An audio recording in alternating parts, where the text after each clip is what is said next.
Charlotte, I har valgt som bibliotek at lave en ESG-rapport. Hvad er det egentlig, der gør? Det er jo ikke et krav til jer. Det er fordi, at ind i vores samlede bæredygtighedsindsats, så kiggede vi lidt på, hvad gør omverdenen, i stedet for bare at opfinde vores eget system. Og så faldt vores øjne på ESG, og derfor så endte vi med at bruge det som et hjælpeværktøj ind i bæredygtighedsindsatsen.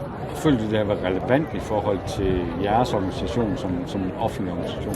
Jeg synes, det har været relevant, og så synes jeg også, det har været en organisationsudvikling og en læreproces for vores organisation at blive klogere på vores egne data, kan man sige.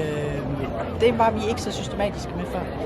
For os, som normalt taler med private virksomheder, så har det faktisk været rigtig spændende at arbejde med en offentlig organisation.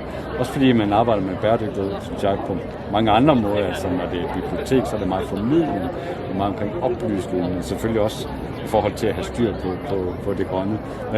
Hvordan oplever du det i det daglige? Tænker I bæredygtighed, eller har I fået et mere holistisk billede af, hvad bæredygtighed er? Jeg tror, vi inden også havde et mere holistisk billede af bæredygtighed, for vi har jo været udfordret af, at det hele kun handlede om klima, så vi var jo begyndt at kigge hele vejen rundt på verdensmålene. Men det at få lidt en værktøjskasse i at arbejde med det, og så samtidig have en tillægsliste over vores egne mål i ESG-arbejdet, har gjort, at jeg synes, vi er landet fornuftigt.